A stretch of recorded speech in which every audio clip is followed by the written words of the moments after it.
In the top stories, Medical Chief of Staff says Oxford AstraZeneca vaccine has high efficacy after 4 weeks. MOU signed to tell story of rum in Barbados. And former chief advisor slams UK PM's COVID response. Hello and welcome to the ZIZ Midday newscast. Today's Thursday, May 27, 2021. I'm Jason Davis. Nationally, Medical Chief of Staff of the Joseph N. France General Hospital, Dr. Cameron Wilkinson, has assured that the efficacy of the Oxford AstraZeneca vaccine will remain high, even with a reduced time frame between the first and second jabs. On Tuesday's edition of Leadership Matters, Dr. Wilkinson commended persons who continue to come forward to receive the COVID-19 vaccine. He said science has demonstrated that the first dose of the vaccine provides a 76% efficacy. A dosing interval between 4 to 12 weeks increases the efficacy above 82%.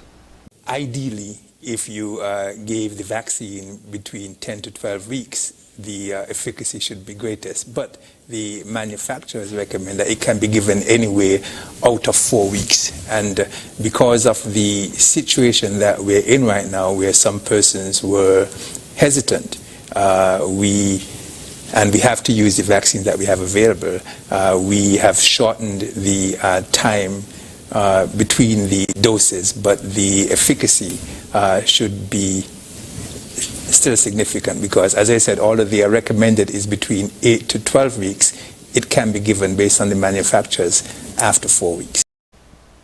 Health authorities have reduced the time between the first and second doses in order to maximize the vaccine usage, which continues to set new daily records. On Tuesday, May 25, records revealed that 725 persons received the first jab, while 337 got their second dose. Chief Medical Officer Dr. Hazel Laws said that persons taking the vaccine this week will receive their second dose in about 4.5 to 5 weeks.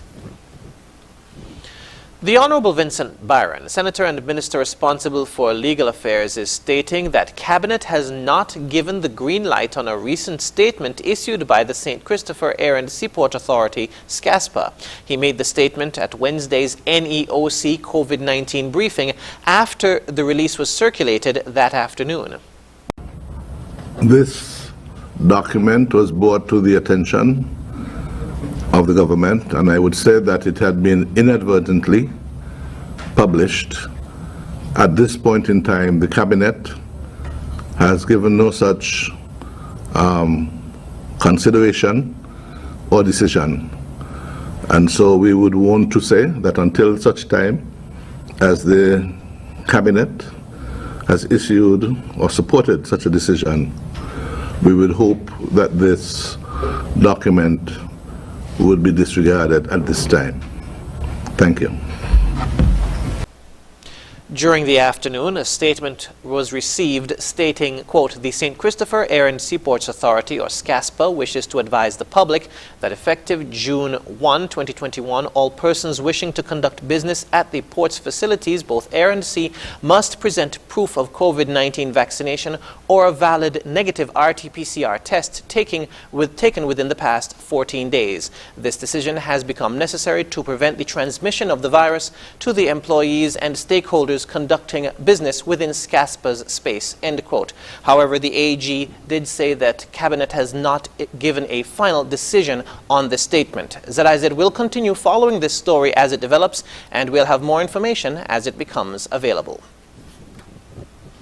Permanent Secretary in the Ministry of Education, William Hodge, said the current situation in schools in relation to the COVID-19 virus requires parents to get vaccinated in an effort to stop the spread of COVID-19. During Tuesday's edition of Leadership Matters, Mr. Hodge said the pandemic is making a huge impact on the schools. He said, quote, "Learning is disrupted just at the brink of examinations. Schools are forced to abandon their field trips and educational tours.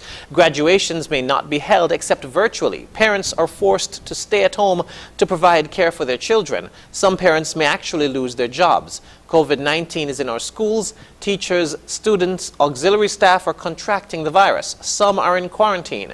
We as adults, parents, and teachers must leverage the resources at our disposal to stop the spread of this deadly virus. Let me be straightforward here. Parents and teachers must be vaccinated, end quote. The Ministry of Education has continued its vaccination education program to educate parents and teachers about the importance and benefits of vaccination and the vaccine available for administration in St. Kitts and Nevis, while also answering any questions persons may have related to the issue. Mr. Hodge indicated that further testing of children is underway in some schools, with schools in the Basta area to be tested next. Principals will be responsible for disseminating to parents any information regarding the testing of students. The ministry also requires persons to turn up to be tested in an effort to secure the well-being of every citizen and resident of the Federation. We now move to news on the regional scene. As Barbados moves to submit intangible parts of its industrial heritage to the UNESCO list of intangible cultural heritage, the University of the West Indies and RLC Sealand Company Limited have signed an MOU to begin research to tell the story of rum and sugar in Barbados. Here's more. As Barbados seeks to position itself into being widely recognized globally for its historic contribution to the world's sugar industry, the University of the West Indies Cavell Campus and RL Seal and Company Limited have officially partnered to support the necessary framework for research. During a brief ceremony on Wednesday to sign a formal agreement, UWI Principal Professor Udin Barito said research into rum will be conducted by the Department of History and Philosophy. The purpose of today's agreement is twofold. It aims to generate research into the scientific, technical, economic, and business histories of rum in Barbados, and also to support the country's UNESCO World Heritage Nomination Project on the industrial heritage of Barbados, the story of sugar and rum. This is a serial nomination that Barbados will present for consideration by the World Heritage Committee within the next 5 years. The project is being undertaken by the very vibrant Department of History and Philosophy. And I just would like us to pause here and congratulate the Department of History and Philosophy and the Faculty of Humanities and Education. They are doing wonderful work.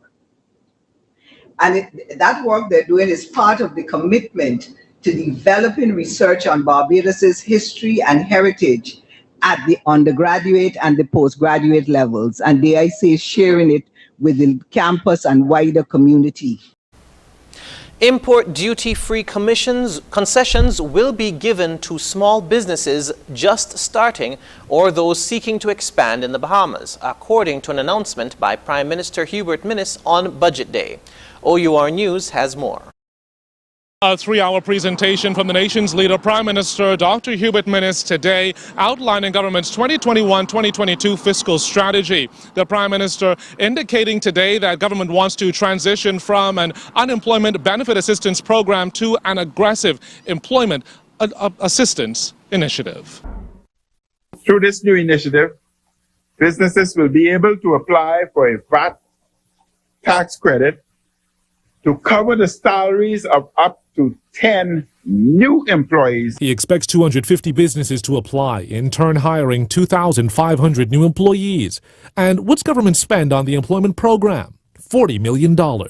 Next up, small and medium-sized businesses will have access to major duty concessions on all items needed to start or expand their businesses, including on the first stock of inventory. Those small businesses will have access to concessions made available to mega resorts once their annual revenue is less than $5 million.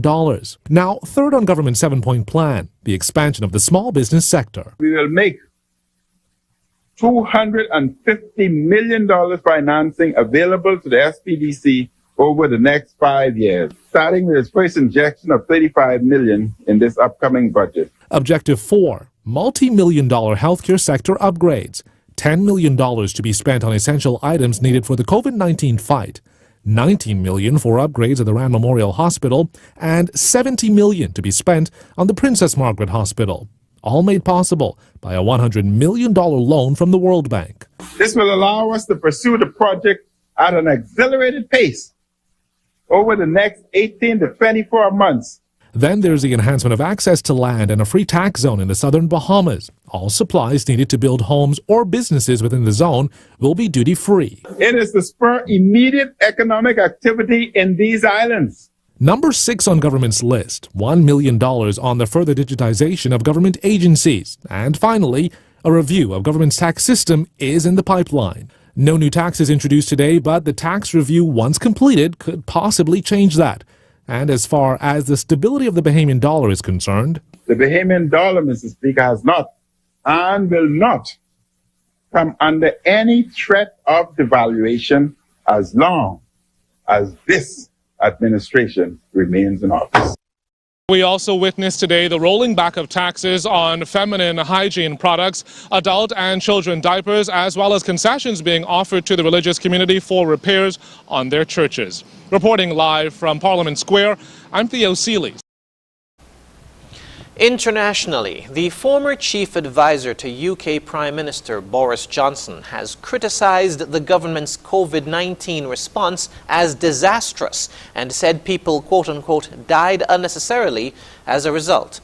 In response to parliamentary questions, Dominic Cummings said some ministers had gone on holiday as the pandemic was raging in February last year and called on Health Secretary Matt Hancock to be fired. He said Johnson was unfit to be Prime Minister. The UK is the 5th worst country in the world for COVID-19 deaths, with nearly 128,000 lives lost. More in this Al Jazeera report. Once all-powerful as chief advisor to the Prime Minister, now exposing the government's pandemic failures. Tens of thousands of people died who didn't need to die. Dominic Cummings began with contrition. Senior ministers, senior officials, senior advisors like me fell disastrously short of the standards that the public has a right to expect of its government in a crisis like this. When the public needed us most, the government failed. He described a government in chaos, a Prime Minister, he said, unfit for the job. But the PM just wouldn't do what we advised. So I think the problem wasn't necessarily I couldn't persuade other people on lots of things. I mean, everybody was screaming on quarantine, have a policy and set it out clearly and stick to it. We cannot keep changing your mind every time the Telegraph writes an editorial on the subject. Nobody could find a way around the problem of the Prime Minister just like a shopping trolley smashing from one side of the aisle into the other. For Cummings, Boris Johnson's greatest failing, most costly in human lives, came with his refusal to implement a brief circuit breaker lockdown last September that might have diminished the lethal second wave. The whole lesson of what happened before is that by delaying, the lockdown came later, it had to be more severe, it had to last longer. The economic disruption is even worse anyway, and will have killed God knows how many thousand people in the meantime who've caught COVID, who wouldn't have caught it if we act now. Surely we've got to learn the lessons from the past. And Prime Minister decided no and said, basically, just going to hit and hope. Many hours of evidence in Parliament spanned the duration of the pandemic until Cummings' relationship with Johnson broke down when he was fired last November. Some may question the veracity of his claims, saying he's a man bent on revenge. But Boris Johnson, riding a wave of vaccine-fueled public optimism, is likely to remain relatively unscathed. Blame fell also on Health Secretary Matt Hancock for failures around the test and trace system, the preparedness of the health service and the deaths of care home residents in their thousands. I think that the Secretary of State for Health should have been fired for at least 15, 20 things, including lying to everybody in multiple occasions, in meeting after meeting in the Cabinet room and publicly. Downing Street says it'll respond to all Cummings claims in due course. Jonah Hull, Al Jazeera, London. And now for the weather. Current conditions are cloudy with a gentle breeze of 9 miles per hour from the east. The temperature is 30 degrees Celsius or 87 degrees Fahrenheit. Seas are moderate with waves of 4 to 5 feet. The weather forecast in St. Kitts and Nevis for today will be partly cloudy with a 50% or moderate chance of showers. Tonight will be partly cloudy with a 40% or moderate chance of showers. Sunset today will be at 6:40 p.m. Sunrise tomorrow at 5:36 a.m. And that brings us to the end of the ZIZ Midday Newscast. Join us this evening for these stories and more in detail. Thank you for tuning in. I'm Jason Davis.